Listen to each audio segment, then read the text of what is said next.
Bismillahirrahmanirrahim. Assalamualaikum warahmatullahi wabarakatuh. Waalaikumsalam warahmatullahi wabarakatuh. Selamat pagi dan salam sejahtera untuk kita semua. Terima kasih kepada seluruh Bapak Ibu guru yang pada hari ini telah hadir untuk menyaksikan Bu Erna akan menyampaikan diseminasi tentang budaya positif pada hari ini. Dengan mengucapkan puji syukur kehadirat Allah Subhanahu wa taala, mudah-mudahan apa yang akan disampaikan oleh Bu Erna, yaitu sebagai calon guru penggerak dari SD Negeri 001 Sangatta Utara, bisa berjalan dengan lancar.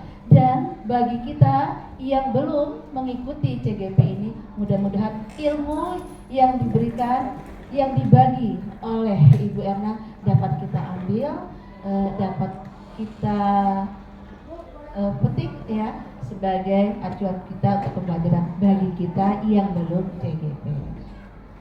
Baik, sebelum dimulai, mari kita sama-sama membaca basmalah.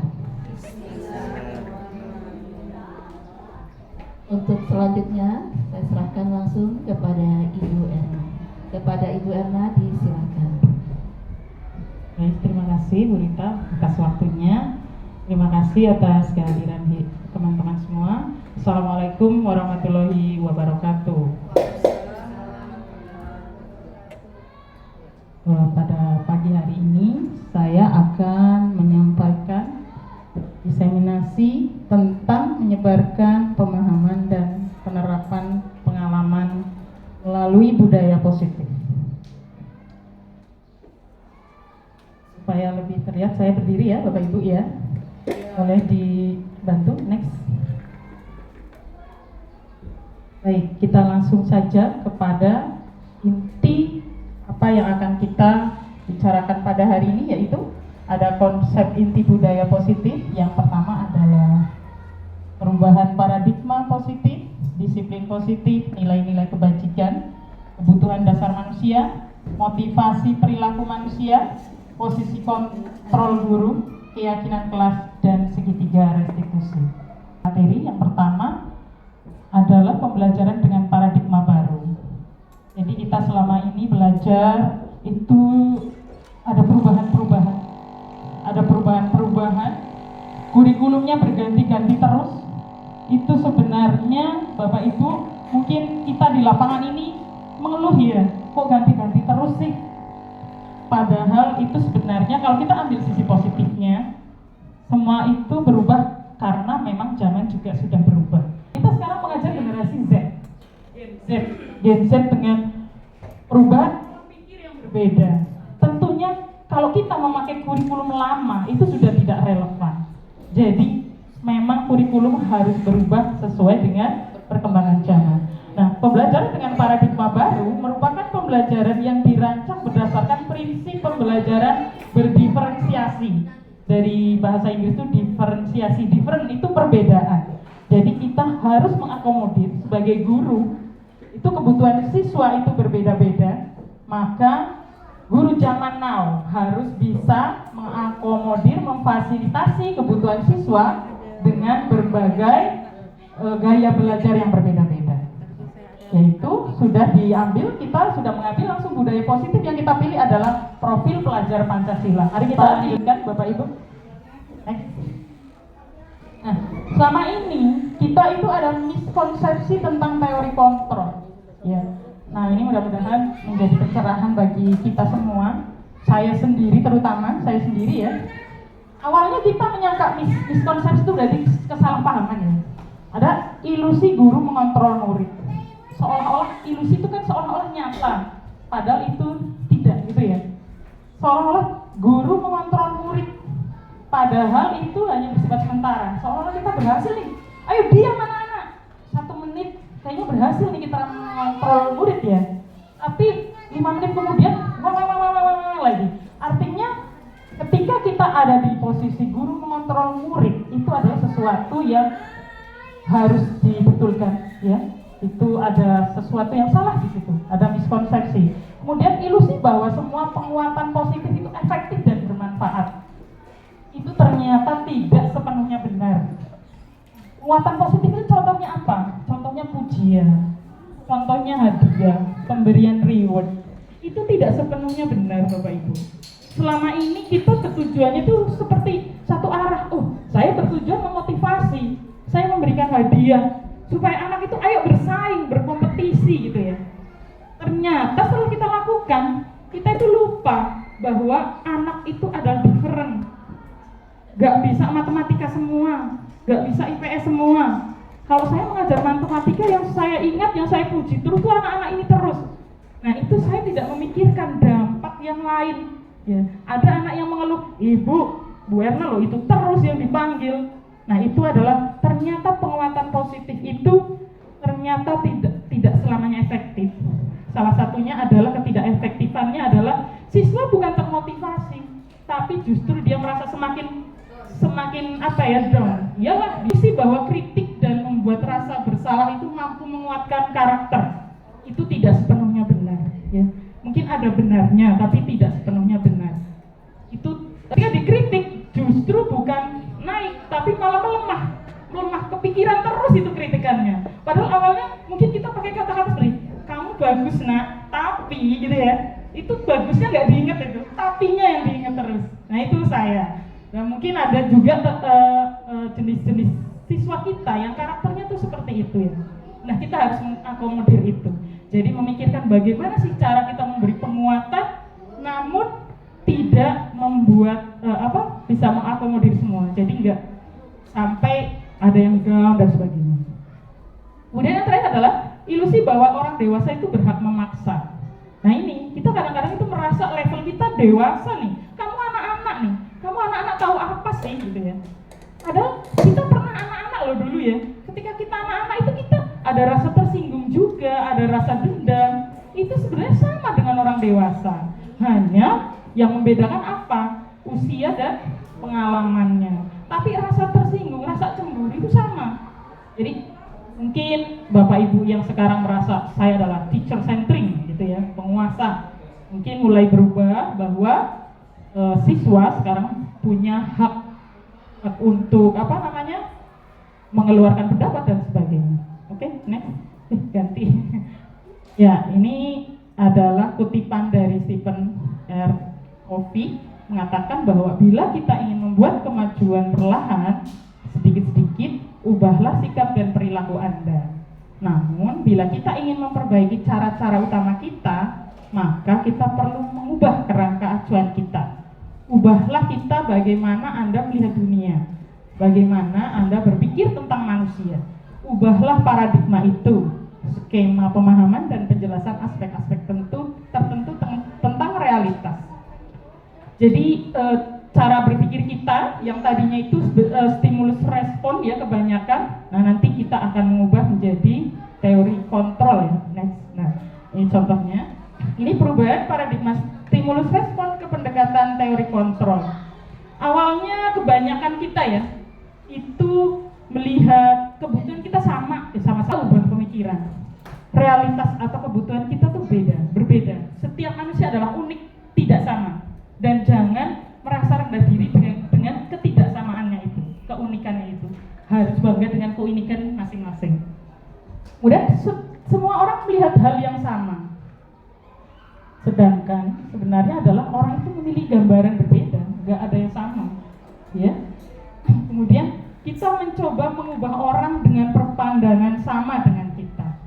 Kita harus mengubah menjadi kita berusaha memahami pandangan orang lain tentang dunia. Jadi kita ubah menjadi jargonnya adalah perbedaan itu indah itu. Model berpikir menang kalah. Kalau kita memaksakan kehendak, kita menang, tapi ada yang dikalahkan. Tapi kalau kita model berpikir menang-menang adalah win-win solution ya. Kita memberikan saran, dia juga memberikan saran, ditemukan titik temunya, maka kita sama-sama menang. Itu adalah teori kontrol. Nah sekarang kita akan memasuki hal berikutnya, disiplin. Ketika mendengar kata disiplin, apa yang terbayang di benak Anda? Apa yang terlintas di benak Anda? Apa itu makna disiplin menurut Bapak Ibu? Siapa bisa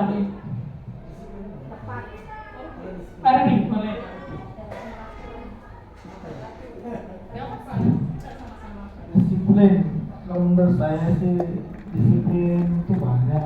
Nah, salah satu yang tanya soal disiplin waktu. Nah, disiplin dalam melaksanakan tugas, termasuk disiplin bangun pagi. Disiplin bangun pagi. Ya. Itu melaksanakan itu Pak berdasarkan apa tuh? Motivasinya apa tuh? Saat bangun pagi itu karena apa? Nah, motivasinya mungkin ada dua, motivasi intrinsik dan ekstrinsik. Oh iya. Motivasi intrinsik itu dari dalam ya, Iya. itu suatu kebutuhan yang memang kita harus penuhi. Dan kalau ekstrinsik itu keharusan, karena tugas dan buat kita sebagai seorang. Terima kasih Pak Rudi. Ada lagi Bapak Ibu mungkin punya persepsi yang berbeda. Bu Sri Ati ada Bu Sri Ati gantian. Gak apa-apa. Disiplin menurut Ibu itu kan kata-kata yang familiar banget tuh. Disiplin itu apa sih menurut Bapak Ibu? Kita sama-sama bahas. Disiplin itu menurut saya suatu keadaan mengikuti aturan yang diberlakukan pada lingkungan tertentu gitu. Itu disiplin. Menurut saya jadi mengikuti aturan yang ada itu sudah disiplin. Sesuai dengan aturan yang diberlakukan itu disiplin. Menurut saya sih disiplin itu. Iya. Ya, ada lagi Bapak Ibu? Terima kasih Bu Sri Ati. Sesama beda ya. Bu Sri ya. Disiplin Bu Sri Ati seperti apa? Disiplin menurut saya Ya. itu adalah yaitu melakukannya sesuai dengan aturannya, tepat supaya apa yang diharapkan itu bisa terlaksana dengan sesuai yang diharapkan. Tepat waktu, tepat dalam mengerjakan tugas, tepat ya waktunya, khususnya sesuai dengan waktunya. Terima kasih. Ya, kayaknya itu terima kasih ya Bapak Ibu jawabannya. Itu di benak saya juga demikian awalnya Bapak Ibu ya. Jadi disiplin itu dalam pikiran saya udah menaati aturan gitu. Ada aturan, kita taati, kita ikuti jam 7, datang jam 7. Ya itu adalah disiplin. Ternyata disiplin itu lebih dalam lagi Bapak Ibu. Jadi kalau itu, nah itu, tadi saya mau nanya gitu. Kalau nggak ada aturannya, apakah tetap Ibu berangkat jam 7? Iya, betul sekali. Jadi disiplin itu artinya adalah belajar. Boleh next Mbak. Nah, disiplin itu artinya adalah belajar. Disiplin mengacu pada diri kita sendiri.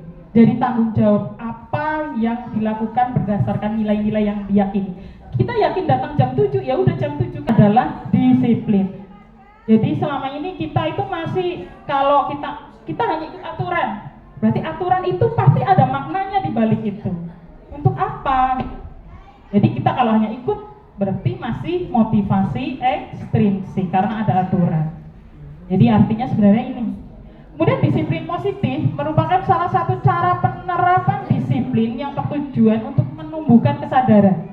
Jadi kalau disiplin tadi belajar, kemudian disiplin positif itu dibudayakan semua gitu ya. Untuk menumbuhkan kesadaran serta memberdayakan peserta didik tanpa imbalan, penghargaan, ancaman dan hukuman. Mau ada imbalan kah tidak ada kah? Ya udah saya begini aja gitu ya. Mau ada mandor, mau ada enggak. Nah, ini yang tingkatnya paling tinggi kayak levelnya ya. Kalau dalam ibadah ini nggak perlu surga neraka sudah. Kalau yang masih karena masuk surga. Iya, oke. Nah, baik. Ya, ini paling tinggi. Ternyata disiplin sedalam itu maknanya. Sebagai pendidik, tujuan kita adalah menciptakan peserta didik yang memiliki disiplin diri, sehingga mereka tuh berperilaku mengacu pada nilai-nilai kebajikan universal dan memiliki motivasi intrinsik dalam perubahan perilaku ke arah yang lebih baik. Kemudian kita lanjutkan, setelah disiplin kita beralih pada nilai-nilai kebajikan. Apa itu nilai-nilai kebajikan? Adalah nilai-nilai yang disepakati bersama, lepas dari suku bangsa, agama, bahasa maupun latar belakang. Jadi tidak memandang pada suku bangsa ya, bersifat universal, umum. Nilai-nilai kebajikan adalah sifat-sifat positif manusia yang merupakan tujuan mulia yang ingin dicapai setiap individu. Dr. William Besser, ini seorang psikolog dan pakar pendidikan, menyatakan bahwa setiap perbuatan itu memiliki tujuan. Kemudian dia dosen mengemukakan bahwa mengaitkan nilai-nilai kebajikan yang diyakini seseorang, maka motivasi intrinsiknya akan terbangun sehingga menggerakkan motivasi dari dalam untuk dapat mencapai tujuan itu. Saya punya cerita sedikit nih. Saya suka baca cerita-cerita motivasi di Google. Itu ada seorang anak dengan bapaknya. Anaknya udah besar. Terus di kereta dia tuh cerewet sekali. Nanya terus, kan udah besar. Pak, itu pohon, Kak? Iya, nah itu pohon. Pak, itu mobil ya, Pak? Pak, itu orang, itu manusia ya? Dan sebagainya. Ini anak sudah besar kok nggak ngerti gitu ya. Sebelahnya itu ini anak sudah sekolah masa nggak ngerti pohon, masa nanya gitu ya. Kemudian dipertanya, Bapak kok anaknya kok cerewet sekali gitu ya? Apa nggak tahu apa-apa kok sudah sebesar itu? Ternyata jawabannya, maaf Pak, anak saya baru dioperasi mata. Jadi selama ini dia tidak bisa melihat. Jadi ketika dia memiliki mata, dia baru tahu hal-hal itu, baru hal-hal baru.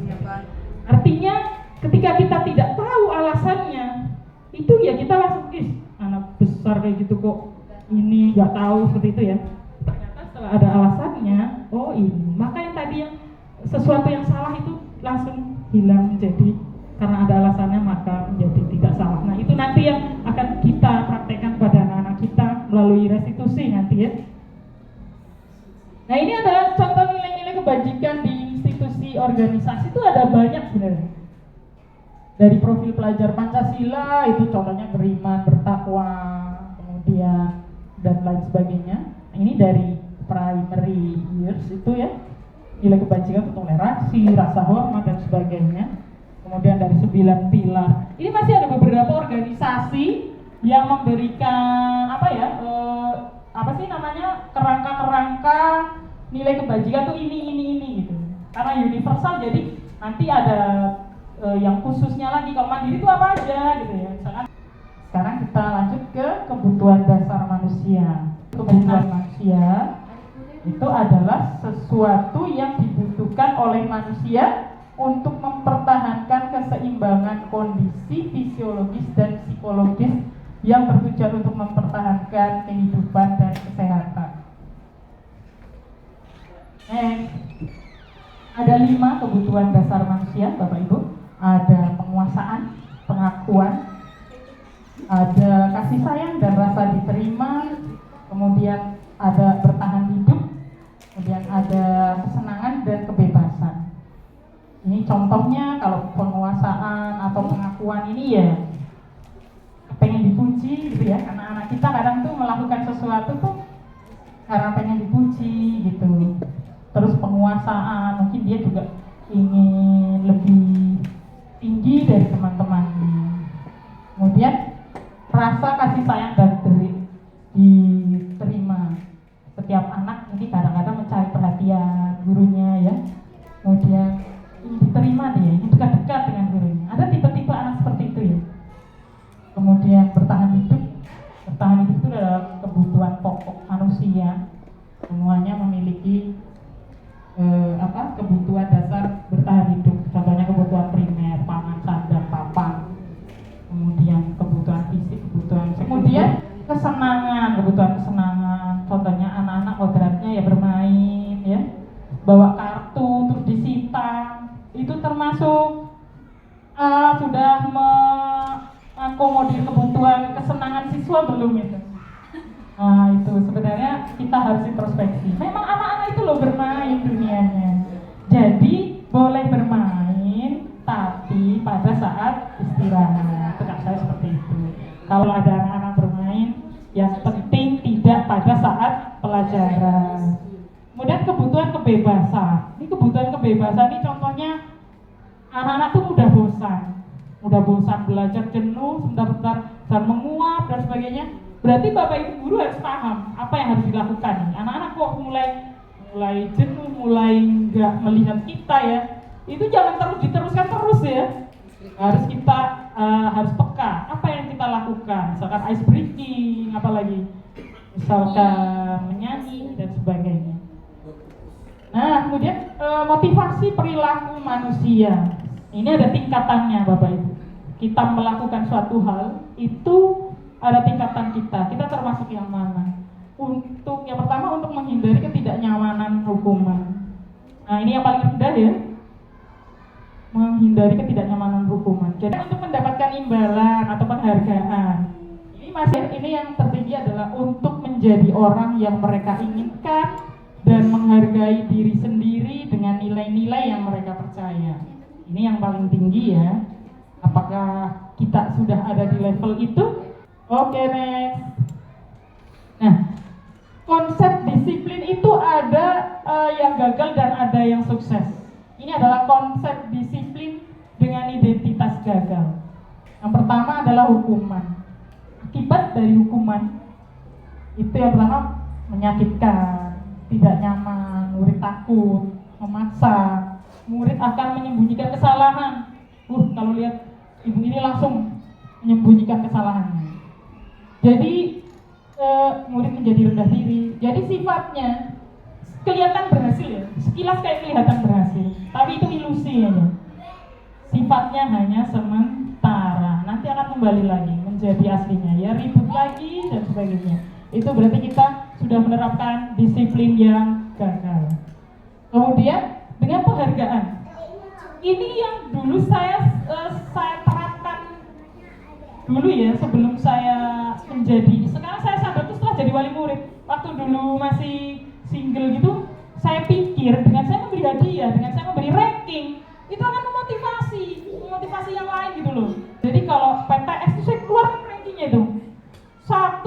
Misalkan siswanya 30, 1 sampai 30, saya tulis semua itu. Apa harapan saya? Ayo, yang nggak bisa, ayo kamu bisa yang seperti ini loh, lebih tinggi seperti yang lain loh. Ternyata setelah saya menjadi wali murid, saya sadar diri ketika anak saya tidak mendapatkan ranking itu sakit juga ya. Dan namanya ada itu ternyata sakit loh. Jadi ternyata penghargaan itu hanya memberikan motivasi ya pada yang bisa, yang punya kekuatan di situ. Sedangkan kembali lagi, manusia adalah unik. Saya nggak bisa matematika, nggak bisa dipaksa, ya bisa seadanya lah gitu ya. Ini KKN itu juga didongkrak. Gitu ya. Tapi dia di mana? Mungkin renang dia jago banget. Nah itu di kurikulum baru itulah yang kita kuatkan. Jadi tidak mencari, tidak menaikkan yang dia tidak bisa, tapi menaikkan atau memfasilitasi apa yang dia bisa. Karena toh nanti di dunia kerja, ketika dia jadi seniman kan dia nggak perlu belajar fisika ya. Ketika dia menjadi seorang guru mungkin baru belajar semua ya. Nah itu, atau ada memang cara dia untuk berpenghasilan tidak memakai itu gitu. Jadi kita sebagai guru sekarang mulai berubah. Terutama saya sendiri, saya harus berubah. Karena memang kurikulum zaman saya itu memang sepertinya memang ada tingkatan-tingkatan. Zaman Bapak Ibu dulu sama enggak? Contohnya gini, kita jurusan dulu kan, ada jurusan IPA, jurusan IPS. Kalau yang IPA tuh kayak gimana gitu, yang IPS kayak gimana? Gurunya juga seperti itu. Wah keren nih, eksakta IPA, nanti bisa masuk kuliah di jurusan apa aja nih. IPS ini peluangnya ini aja gitu ya. IPA bisa masuk IPS loh. Jadi kayak anak-anak IPA tuh merasa levelnya di atas anak-anak IPS. Padahal itu kalau dalam sekarang, maksudnya kurikulum yang sekarang, dan kita juga menganalisis kesalahan kurikulum zaman dulu. Anak-anak IPS loh kuat di bagian apa ya Mbak, kayak hafalan kuat sama ini, humble itu loh. Dia bisa bermasyarakat, bersosialisasi dan leadershipnya tinggi biasanya. Karena dia bisa ngumpul sama teman-teman. Kalau anak-anak IPA, iya. Ini saya anak IPA ya, tapi saya merasa apa ya? Kayak insecure gitu loh. Ketika berada di teman-teman saya merasa ciut kayak buku gitu ya. Begitu berada di teman-teman, kalah kan sama gitu ya. Dan itu yang harus kita perbaiki untuk di kurikulum zaman sekarang. Semua kita akomodir. Dan sekarang sudah lintas ini ya. Kayak anak IPA juga anak IPS juga bisa ke kuliah jurusan bermacam-macam. Nah itu, alhamdulillah. Jadi tidak mengkotak-kotakan lagi zaman dulu ekstra pokoknya yang hebat. Nah, sekarang adalah kemasannya. Contohnya acara Master Chef ya, itu kan masak ya. Zaman dulu tuh tata boga itu apa gitu ya. Tata boga itu pelajarannya anak tiri banget gitu ya. Tapi sekarang coba wow banget jadinya ya. Padahal itu hanya sebuah acara masak gitu. Baiklah, kemudian ini adalah konsep disiplin sukses. Nah, kan sukses itu ada dua, konsekuensi dengan restitusi. Tapi perbedaannya jika konsekuensi itu penguatannya jangka pendek. Kemudian perlu memonitoring kelanjutan, masih bersifat stimulus respon, murid menghormati peraturan, kehilangan waktu untuk merenungi kesalahan karena sudah dijudge. Kamu salah gitu ya.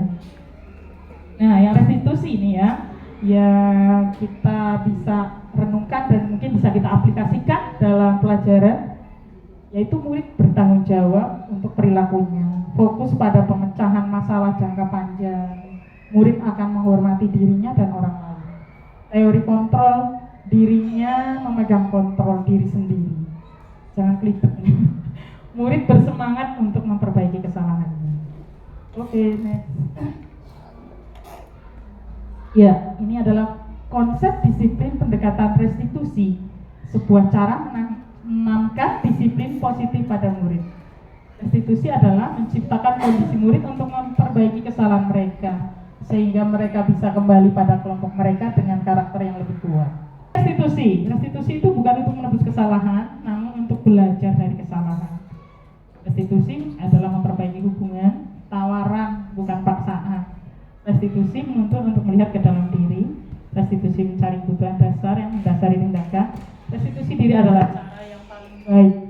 Restitusi fokus pada karakter, bukan tindakan. Restitusi fokus pada solusi dan mengembalikan murid yang berbuat salah pada kelompoknya agar diterima lagi oleh teman-teman. Oke nih. Nah, ini adalah contoh perbedaan kasus ya, siswa sering tidak mengerjakan PR. Misalkan ada siswa sering tidak mengerjakan PR, kita memberikan hukuman. Guru menghukum siswa tersebut hormat bendera selama 10 menit. Guru marah dan murid takut. Efeknya ya, ini kalau kita melakukan hukuman. Kalau kita melakukan konsekuensi, guru memberikan konsekuensi mengajarkan PR-nya saat istirahat. Efeknya adalah guru tegas dan siswa menghormati peraturan. Tapi jika kita menangani dengan restitusi, guru menanyakan keyakinan kelas dulu dan membantu siswa menyelesaikan masalahnya. Kemudian efeknya adalah guru terbuka dan siswa menghormati dirinya dan orang lain. Jadi itu efek yang diharapkan dari pola restitusi. Nah, sekarang kita beralih ke 5 posisi kontrol restitusi. Kita sebagai penghukum, pemantau, pembuat rasa bersalah, teman dan manajer. Penghukum itu biasanya ciri-cirinya bahasanya bahasa verbalnya itu kasar, menghardi, hei dan sebagainya, keras ya. Atau Bapak Ibu pernah di posisi penghukum? Saya sering. Ya, kita di posisi penghukum pasti pernah. Kemudian pembuat rasa bersalah. Posisi teman. Nah, posisi teman tuh biasanya kata-katanya, kalau teman tuh, tolong bantu ibu ya nak ya, nanti ibu dimarahin pas sekolah loh. Jadi kita memposisikan teman, kamu kok gitu sama ibu, kayak gitu ya. Itu adalah posisi teman. Nah, saya tuh sering yang posisi ini. Sampai akhirnya pas di Bengawan itu karena saya gede-gede gitu ya. Jadi saya tuh kayak teman. Akhirnya ditegur. Bukan saya kayak teman atau wibawa dong. Ya itu. Efeknya adalah jadi kurang berwibawa. Kemudian posisi pemantau. Nah, posisi pemantau itu posisi yang dia itu ya sudah ikutin aturan, datar-datar saja. Ini masuknya jam berapa? Kenapa kamu terlambat? Kayak gitu-gitu. Dia datar, bersikap datar. Dan mungkin ini mayoritas guru ini pasti pernah di posisi ini. Pemantau, tidak ada hati, tidak ada main senyum, tidak ada datar aja, gitu ya. Iya. Pasti kita di keempat ini, posisi ini pasti sudah pernah kita lakukan semua. Kemudian yang terakhir adalah manajer. Manajer ini berarti namanya manajer, dia sudah bisa mengatur apa sebaiknya yang harus dilakukan untuk siswa. Dan yang namanya manajer itu sebetulnya kalau dalam restitusi itu sudah menerapkan tiga segitiga restitusi. Apa itu tiga segitiga restitusi? Nah, nanti kita lanjutkan. Nah, ini contoh kasus penerapan 5 posisi kontrol. Ini contohnya siswa tidak memakai atribut lengkap saat upacara bendera. Nah ini lain-lain ini kalau posisi kita sebagai penghukum ya langsung patuhi aturan sekolah, berdiri depan barisan. Kemudian pemantau, kamu sudah melanggar apa peraturannya dan konsekuensinya, datar-datar saja. Posisi teman, ayolah yang tertib, buat bu guru bangga. Kali ini tidak apa-apa sih salah gitu. Membuat rasa bersalah. Berapa kali ibu harus memberitahu kamu? Bu guru kecewa sama kamu. Kok kamu terus yang salah? Langsung timbul down. Nah, kalau manajer itu dipancing dulu. Apakah kamu tahu kesalahanmu? Kira-kira bagaimana kamu akan memperbaiki kesalahan ini? Nah, itu contohnya 5 posisi kontrol yang kita terapkan dalam kehidupan. Next, Mbak. Nah, kita ekspresi dulu ya. Sebelum melanjutkan materi, masih ada beberapa. Kayaknya Pak Putu udah mulai ngantuk. Ayo Pak Putu.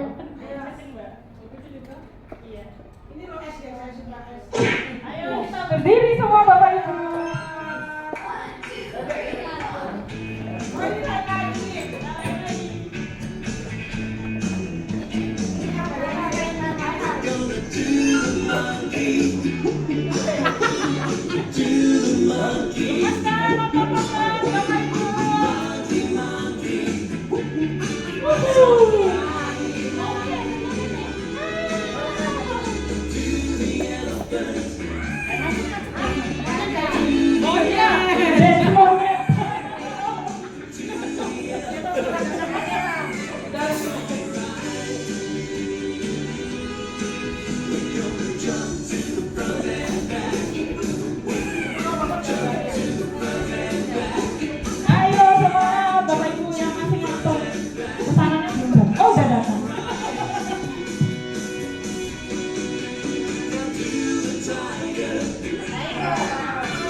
Jadi dari apa yang kita tadi dari budaya positif, kemudian posisi kontrol kita dan sebagainya, kita masuk ke sekarang ke keyakinan kelas. Nanti kita blend ya.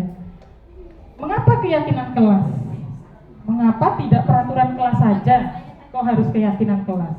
Ini contohnya mengapa kita memiliki peraturan tentang penggunaan helm pada saat mengendarai kendaraan roda 2 atau motor. Kenapa kita memiliki peraturan itu? Kenapa sih kita harus menggunakan helm? Mungkin ada yang mau Bapak Ibu ada yang jawab. Karena untuk menjaga keselamatan. Oke, Sri Yati. Kalau helm saya bisa jawab. Pakai ini. Iya, benar.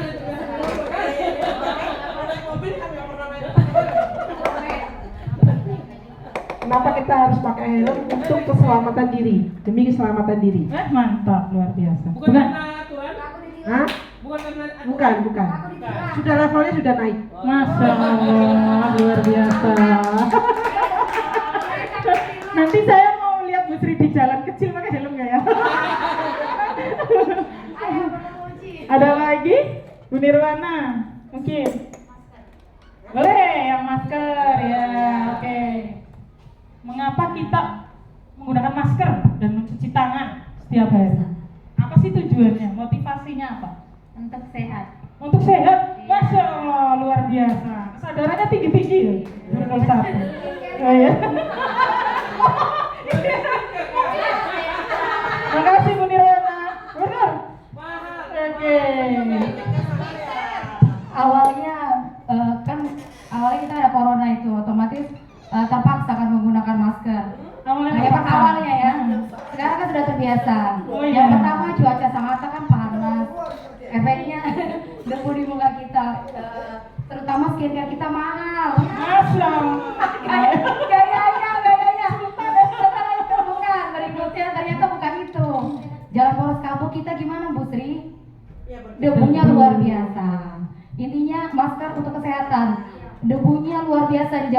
bukan ada perbaikan. Otomatis masker fungsinya luar biasa untuk kita. Silakan cek jalannya biar merasakan. Jadi untuk sekarang lebih lebih banyak manfaatnya masker untuk kita ya Bu Sri ya. Jadi terbiasa ya. Jadi terbiasa sekarang. Memang dipaksa dulu kan? Iya memang betul. Sempat kena razia masker nggak? Alhamdulillah enggak. Saya pernah kena ya. Berarti masih motivasi ekstrim. Iya, betul. Kalau dipakai digandul-gandul aja. Kalau ada Sekarang untuk kita Bu Sri jadi kebutuhan ya kan? Iya. luar biasa. Berarti Anda sudah mengamalkan motivasi intrinsik keluar dari diri sendiri ya. Tepuk tangan Bapak Ibu semua.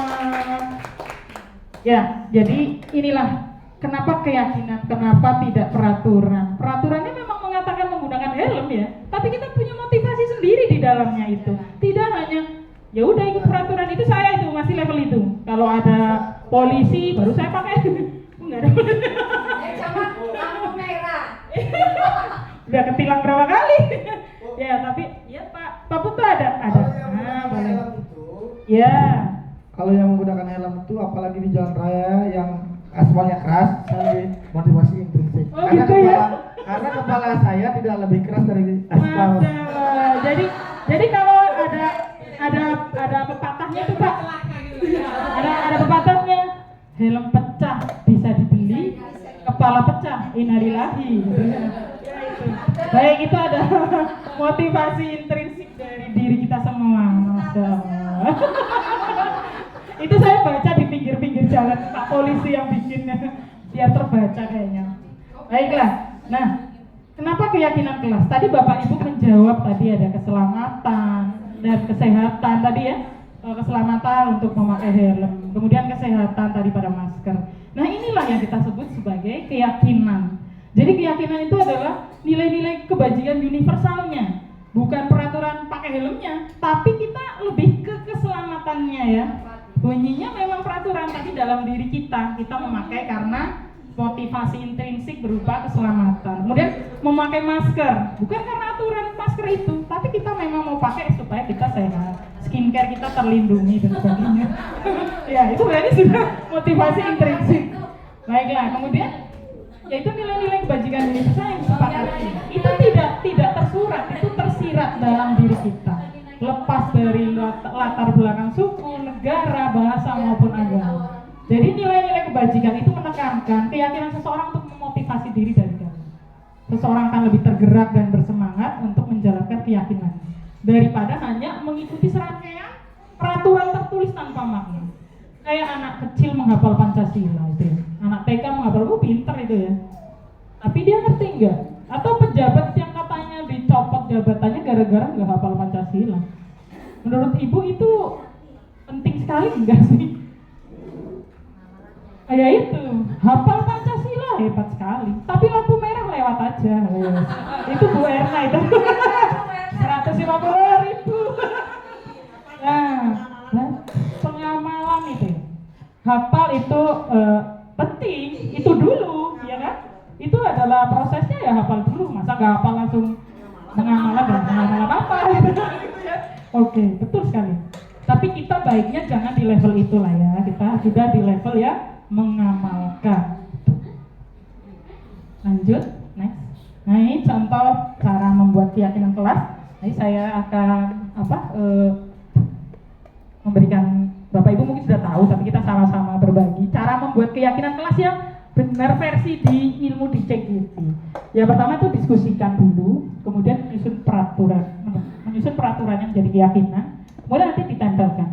Nah ini, oke, next. Ini ada, nah ini bagaimana pembentukan keyakinan kelas.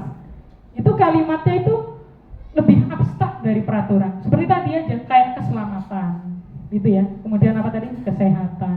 Itu sudah, ininya banyak sekali itu sudah, cabang-cabang itu ya, sub-subnya itu banyak. Keselamatan apa saja di sekolah? Nah itu bisa kita, tanpa kita tuliskan, tapi kita siratkan saja. Keselamatan, jangan bergelantungan di tangan, itu kan cuma keselamatan ya. Nah itu, kemudian sedikit saja. Kalau membuat keyakinan itu jangan banyak-banyak, supaya bisa mudah diingat siswa. Terus berupa pernyataan universal saja. saja, kayak bertanggung jawab, disiplin, gitu ya. Bisa juga dengan kata-kata positif. Tapi satu syarat, tidak mengucapkan kata negatif, kayak dilarang. Nah, itu kita ganti dengan kalimat positif. Dapat kita terapkan di kelas, bersedia meninjau kembali keyakinan kelas dari waktu ke waktu. Jadi harus berubah ya sesuai dengan kondisi siswa. Kemudian semua warga kelas itu ikut berkontribusi membuat keyakinan kelas. Oke, next. Nah, ini contoh keyakinan di kelas saya. Mungkin ada yang belum ini juga ya. Karena ini buatnya lama, sudah lama. Kemudian ini ada yang saya ambil di LMS di CGP. Ini contohnya setiap anggota kelas perlu belajar. Bahwa di situ sudah bisa memuat poin banyak di situ. Setiap anggota kelas perlu senang. Nah, senang itu kita menjabarkan dengan tersirat dari mengakomodir dari diskusi siswa. Oke, saya demokan cara membuatnya ya. Misalkan Bapak Ibu sebagai siswa, saya sebagai guru. Ayo anak-anak kita membuat, pertama yang kita buat adalah peraturan kelas dulu. Kalau peraturan kelas itu kan sifatnya satu arah. Ayo anak-anak, apa yang kalian inginkan untuk membuat peraturan kelas kita? Contohnya apa? Misalkan Bu Sriati sebagai siswa, ayo kita akan membuat sebuah peraturan kelas melalui diskusi. Misalkan di kelas nggak boleh apa? Bu Sri, misalkan apa? Tidak boleh buang sampah di dalam kelas. Nah, satu, tidak boleh, saya nggak ada papan tulis, saya ingat aja ya, tidak boleh membuang sampah sembarangan. Nak Nirwana, apa yang kamu inginkan peraturan di kelas kita yang akan kita laksanakan sama-sama? Tadi Nak Sriati itu tidak membuang sampah sembarangan. Sekarang Nirwana. Tidak bermain di saat belajar. Nah, tidak bermain di saat belajar. Satu lagi yang belum. Oh iya, Bu Rahma, yang belum. Ya, ayo dijelaskan banyak tuh ya, sesuatu yang perlu diluruskan. Nah, itu peraturannya Anak juga. Tidak boleh mengganggu teman. tidak boleh mengganggu teman. Dapat sudah Belajar. 3 ya. Oke, sekarang Bu Diah, Nak dia. Saya pura-pura guru. Anak. Kalau terlambat, Kalau terlambat, iya, nggak boleh terlambat. iya. Harus tepat. Oke, ya tidak boleh terlambat masuk. Iya. Nak Marwah. Jadi saya tua ya. Oke. Mengerjakan tugas sekolah di rumah, mengerjakan PR. Mengerjakan PR sendiri mungkin ya. Iya. Jangan nyontek gitu ya. Oke, terima kasih. Ada lagi? Nak putu? Oh, nak putu. Ini. Mantap, nggak boleh bullying, nggak boleh mengolong teman beramai-ramai, ngeroyok namanya ya. Itu sendirian aja sudah langsung ngenes gitu ya. Dikeroyok ramai-ramai, itu namanya pembulian, tidak boleh. Sekarang anti bullying. Terima kasih anak-anakku, kita sudah dapat beberapa peraturan kelas. Nah, sekarang kita akan mengubah peraturan itu, kan tadi sifatnya negatif ya, dengan kata-kata negatif, maka kita ubah menjadi kalimat positif. Contohnya tadi Nak Sriati tadi apa? Tidak. Nah, berarti kita ganti apa ya? Buang sampah pada tempatnya. Terus Nak Nirwana, tidak boleh bermain. Berarti apa nih? Kita ganti apa nih? Fokus atau fokus dalam belajar, boleh. Kemudian apa tadi ya? Rahma, Nak Rahma. Kapan manggil nama kan sih? Apa tadi ya? Tidak boleh mengganggu teman. Berarti apa tuh? Saling menyayangi. Mantap. Nah, itu dia. Kemudian dia. Nah, dia. Tidak boleh terlambat. Berarti apa ya? Hadir tepat waktu. Ada lagi tadi satu ya? Nak putu. Tidak boleh membullying. Berarti apa ya? Tidak saling menghargai. Nah, ternyata oke. Nah, itu kita dapatkan sebuah kalimat-kalimat positif itu bisa juga itu dipakai untuk keyakinan kelas, kan itu sebuah kesepakatan bersama. Bisa juga kita persingkat menjadi, kita ambil aja nilai-nilai budaya positifnya. Misalkan tadi saling menghargai, itu sudah beberapa hal sudah termasuk di dalamnya. Yang bullying, yang apa tadi, yaitu ada beberapa tadi sudah mengakomodir di dalamnya. Jadi itu cara membuat keyakinan kelas ya. Misal disiplin itu ya udah banyak disiplin itu ya, datang tepat waktu lah, mengerjakan tugas tepat waktu dan sebagainya. Jadi nanti Bapak Ibu kalau mau membuat keyakinan kelas di kelasnya masing-masing itu nggak usah banyak-banyak, tapi sudah mengakomodir semua, dipikirkan apa yang perlu untuk digunakan sebagai keyakinan kelas. Dan itu wajib anak-anak itu paham sekali. Ayo sepakat, kita tinjau berulang-ulang sampai terjadi sebuah kesepakatan, baru kita tempelkan keyakinan kelas itu. Kenapa harus ada keyakinan kelas? Nanti jika mereka melakukan kesalahan, itu adalah sebagai undang-undang kita untuk melakukan restitusi. Nah kalau restitusi ada 3 tahapan. Tahapan yang terakhir adalah menanyakan keyakinan. Loh, kita nggak punya keyakinan loh, mau nanya apa? Kamu ingat keyakinan? Loh, kita nggak punya keyakinan. Jadi langkah pertama kita membuat dulu keyakinan kelas. Oke, next.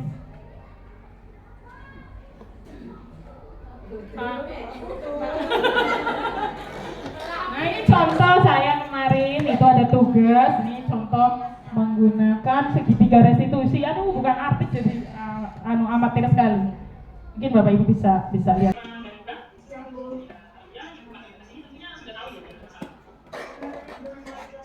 Ya.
Baik Bapak Ibu, tadi adalah contoh, itu adalah tugas saya. Nah itu acting semua ya. Tapi saya mengambil kejadian nyata di kelas, yaitu ada siswa yang ini sebenarnya kejadian tahun lalu. Kalau tahun sekarang alhamdulillah karakteristiknya berbeda, lebih jinak. Nah ini tahun lalu itu ada kejadian anak itu memecahkan kaca jendela karena bermain bola di kelas.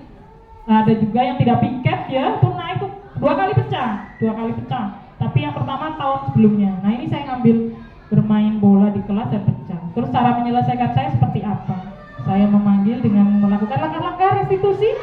Yaitu yang pertama ada ini langkah-langkah segitiga restitusi yang nanti mungkin Bapak Ibu jika ini adalah satu cara menyelesaikan yang menurut ilmu di CGP ini adalah cara terbaik dalam menyelesaikan masalah dibanding menjadi 5 posisi tadi, penghukum, apalagi ya? Penghukum, pemantau, pembuat rasa bersalah, dan teman. Nah inilah yang terbaik. Ini segitiga restitusi itu berarti adalah posisi kita sebagai manajer. Langkah yang pertama adalah menstabilkan identitas. Ini kita menstabilkan dulu keadaan siswa. Itu kan siswa itu sebelum kita hukum tuh mereka udah merasa bersalah banget itu ya. Kaca pecah perang itu sudah panik sebenarnya itu. Baru kita tambahin lagi, kamu ya mecahin kaca, udah tambah lagi. Nah itu kita stabilkan dulu. Kita stabilkan identitasnya atau kondisi batinnya ya. Kita stabilkan dengan cara kita semua akan melakukan hal terbaik yang kita lakukan. Ibu maklum ya, begini begitu. Sebenarnya itu menstabilkan itu adalah kayak kita memaklumi siswa ya. Kemudian validasi tindakan yang salah. Nah itu kita menanyakan alasannya. Kamu pasti punya alasan dong, kenapa kamu melakukan ini? Kenapa sih kamu bermain bola di kelas? Kenapa? Nah itu kita tidak langsung kamu tuh bermain bola di kelas, tidak seperti itu. Tapi kita tanya, dan pasti anak tuh akan jawab. Dia pasti punya alasan tuh. Sebenarnya misalkan ya, sebenarnya Bu saya mau main di nanti pulang sekolah atau mau main di lapangan Bu, tapi ada yang iseng Bu, nendang dan sebagainya. Oh iya ya, sebenarnya main bola itu adalah sesuatu yang positif. Nah, Ibu juga mendukung bermain bola ya, contohnya nanti kamu besar jadi pemain bola dan sebagainya. Kita validasi tindakan yang salah, seolah-olah itu kayak loh kok mendukung sesuatu yang salah, padahal kita sedang dalam proses untuk memberikan kesadaran kepada anak itu, yaitu yang terakhir langkahnya adalah menanyakan keyakinan. Nah, tadi mengapa kita membuat keyakinan dulu? Nah, ada di proses restitusi. Kita semua memiliki motivasi internal. Menanyakan keyakinan, berarti harus ada dulu kan? Harus ada kesepakatan, harus ada undang-undangnya dulu sebagai dasar kita untuk menyadarkan mereka. Kamu ingat enggak? Kita udah pernah bikin keyakinan loh. Yang buat siapa ya keyakinan itu? Kan kita kan? Kalian juga kan? Terus kalian tadi perbuatannya melanggar enggak? Terus kalau melanggar itu bagaimana cara kalian mengatasinya? Jadi restitusi adalah sebuah penawaran, bukan kamu harus ganti kacanya ya, kamu harus ini ya. Biarkan mereka yang berpikir, iya bu, itu kacanya rusak, saya ganti ya bu. Nah, sampai proses itu, sampai saya janji nggak main lagi, tapi itu keluar dari mulut mereka sendiri. Kita hanya sebagai fasilitator aja. Ayo nak berubah nak. Jadi lakukan sesuatu bukan karena paksaan, tapi benar-benar dari motivasi, intrinsik dari kesadaran. Ini ada segitiga restitusi. Kenapa disebut segitiga? Itu artinya segitiga itu dilihat dari berbagai sudut itu tetap segitiga ya. Dilihat dari berbagai sudut, mau di sudutnya segitiga jadi segi empat enggak ya? Artinya itu fleksibel, bisa, tidak harus menstabilkan dulu, tidak harus validasi dulu, urut-urutannya itu bebas. Yang penting tiga itu terpenuhi semuanya, harus ada ketiga-tiga. Jadi itu pentingnya membuat keyakinan kelas sebelum kita melaksanakan restitusi. Baiklah, lanjut Pak. Nah, ini adalah contoh tadi sudah. Kemudian, nah sekarang lanjut Pak. Pak udah ganti lagi. Ya. Udah Mbak, ini Mbak. Fokus satu arah aja. Mbak, next aja. Tadi udah. Nah, ini ya ada contoh kasus. Bapak Ibu cermati, kelihatan nggak tulisannya? Ini saya kasih judul sendiri. Ya, ini saya kasih judul sendiri. Ini ada di LMS dan saya mengerjakan bersama tim kelompok. Sekarang saya pengen Bapak Ibu mencoba memahami dengan apa yang telah tadi kita pelajari bersama. Coba tolong dipahami. Nanti saya akan bertanya. Dibacakan apa enggak? Bacakan ya. Oke. Ini saya kasih judul sendiri, tragedi sepatu coklat. Sabrina hari itu bangun terlambat dan terburu-buru sampai di sekolah. Dia pun akhirnya sampai di gerbang sekolah, tapi baru menyadari kalau tidak menggunakan sepatu hitam, seperti tertera di peraturan sekolah. Di depan pintu kelas, Bapak Lukman memperhatikan sepatu Sabrina yang berwarna coklat. Sabrina berusaha menjelaskan bahwa dia terburu-buru dan salah mengenakan sepatu. Pak Lukman menanyakan Sabrina, apa peraturan sekolah tentang seragam warna sepatu? Sabrina menjawab, sudah mengetahui sepatu harus berwarna hitam. Namun karena terburu-buru dan salah mengenakan sepatu. Selain tidak mungkin kembali pulang karena rumahnya jauh sekali, Pak Lukman tetap bersikeras pada peraturan yang berlaku dan mengatakan, ya sudah, kamu melanggar peraturan sekolah, kamu salah. Sudah terlambat, salah pula warna sepatunya. Segera buka sepatumu, kalau tidak bisa mengenakan sepatu warna sesuai aturan. Sabrina meminta maaf dan memohon kembali kepada Pak Lukman agar tetap dapat mengenakan sepatunya dan berjanji tidak akan mengulang kesalahannya. Namun Pak Lukman tidak mau tahu. Tidak, kamu telah melanggar peraturan sekolah. Kalau tidak sanggup ambil sepatu di rumah atau diantarkan sepatu ke sekolah, ya sudah, kamu tidak bersepatu saja seharian di sekolah. Sekarang copot sepatumu dan silahkan belajar tanpa sepatu seharian. Sabrina pun dengan berat hati mencopot sepatunya dan memberikan kepada Pak Lukman. Seharian dia tidak berani berkeliling sekolah karena malu dan lebih banyak berdiam diri di kelas tanpa alas sepatu.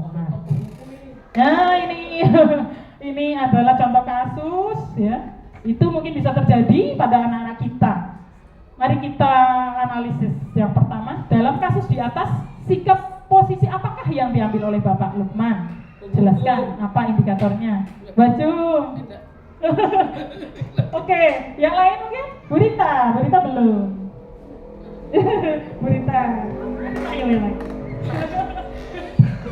Kalau menurut saya, tindakan Pak Lukman tadi adalah menghukum. Ya, hukum. Iya, menghukum. Sebaiknya Pak Lukman mengingatkan suatu aturan, tetapi tidak menyuruh pulang atau melepas sepatu, karena itu fatal sekali kalau dia terinjak paku atau kaca berbahaya, kemudian menjadikan down anak tidak bisa keluar ruangan, ya malu ya. Tetapi menurut saya, udah kebiasaan saya biasanya kalau mengajar, tetap saya meminta anak itu harus melakukan apa aturan yang dilakukan. Jika dia tadi karena terburu-buru, berarti tidak terjadi di kemudian hari. Mungkin seperti itu aja. Terima kasih Bu Rita. Boleh tepuk tangan Bapak Ibu. Sepertinya Bu Rita ini sudah manajer sekali ya. Ya, dia posisinya. Atau ada lagi Pak Yoel tadi. Pak Yoel lagi. Ya Pak Yoel mungkin punya pendapat sendiri melihat kasus tragedi sepatu coklat dari Sabrina. Iya, terima kasih Bu. Kalau dari saya mengenai cerita Sabrina ini kan tadi terlambat Bu ya, tergesa-gesa. Nah, kemudian dia memakai sepatu yang tidak sesuai dengan aturan. Lalu Pak Lukman ini memberi hukuman juga kalau menurut saya Bu, karena dia tidak ada toleransi bahwa mendengar alasan dulu kenapa hal itu terjadi. Seharusnya kan paling tidak ya dia dengarkanlah dulu apa yang disampaikan anak. Nah, kalaupun mau disuruh pulang ya, mungkin rumahnya jauh, atau kalaupun mau ditelepon ya orang tuanya nggak ada di rumah, ya nggak bisa juga mau datang bawakan sepatu yang seperti dimaksud Pak Lukman tadi. Ya kalau menurut saya ini termasuk hukuman, salah satu hukuman juga, namun tidak memperhatikan alasan yang disampaikan oleh Sabrina. Mungkin Pak Lukman ini orangnya juga memang ya seperti boleh dikatakan keras ya. Pokoknya tidak mau tahu yang sudah tertulis itu yang harus kita laksanakan. Tapi kan sebenarnya kita pahami juga kenapa kejadian itu terjadi, apa penyebabnya. Yang paling namanya kita manusia, paling tidak adalah juga kita melakukan kesalahan, paling tidak ya diberi peringatan ya, kalau boleh jangan mengulang lagi di kemudian hari ya. Jika mengulang ya pasti kita terapkan aturan itu. Dari saya mungkin seperti itu Bu. Terima kasih. Terima kasih Pak Yoel. Bapak Ibu berikan aplaus dulu dong. Terima kasih Bu Rita dan Pak Yoel. Mungkin yang lain juga sama ya pemikirannya, melihat kalimat-kalimat tersebut. Posisi Pak Lukman adalah langsung kita bisa menyimpulkan beliau adalah seorang penghukum ya. Posisi kontrol beliau adalah seorang penghukum dari kalimat-kalimatnya yang tegas, menghardik, langsung memberikan sanksi.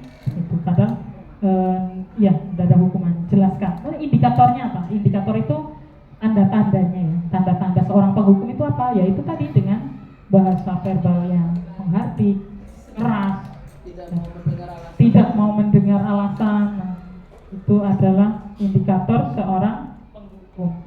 Terus yang kedua, bila Bapak Lukman mengambil posisi seorang manajer, misalkan Bapak Ibu ini menjadi Pak Lukman dan seorang manajer, apa yang akan dikatakannya? Pertanyaan-pertanyaannya itu apa saja yang akan diajukan ke Sabrina? Kita bisa menerapkan tadi segitiga restitusi. Yang pertama, menstabilkan identitas, validasi tindakan yang salah, dan menanyakan keyakinan. Itu boleh diputar-putar. Mungkin bisa ada yang memberikan contoh.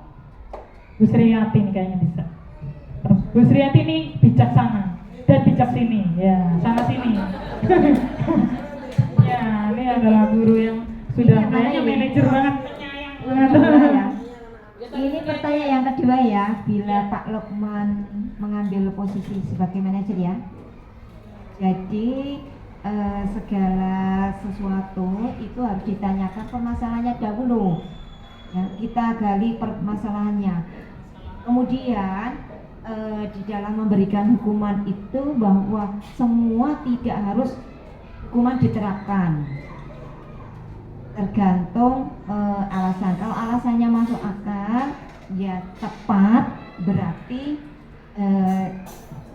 tidak diberikan. Tapi kalau asal alasannya itu tidak tepat, baru hukuman itu diberikan. Karena itu tadi alasannya kan terlambat, kemudian terburu-buru, tidak sengaja, dan mereka juga punya niat satu adalah untuk sekolah. Itu niat, kita sudah menghargai niat anak tadi, sudah mau ke sekolah itu sudah bagus. Jadi intinya bahwa kita tidak gegabah dalam mengambil keputusan, ya harus dilihat dari alasannya itu. Mantap sekali, tepuk tangan Bapak Ibu. Terima kasih Bu Sri. Ya, saya ambil kesimpulan tadi Bu Sri ya. Itu sepertinya Bapak Ibu semua ini harusnya sudah lulus CGP deh.